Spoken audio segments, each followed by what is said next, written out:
Sa videong ito, ay ituturo ko kung paano natin makikita ang ating QR code sa SeaBank app.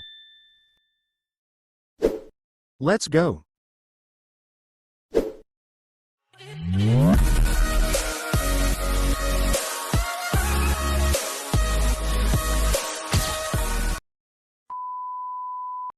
Pumunta sa SeaBank app at mag-log in.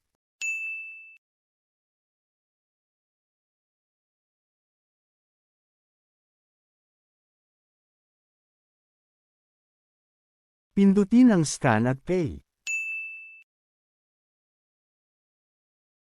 Pindutin ang Generate QR.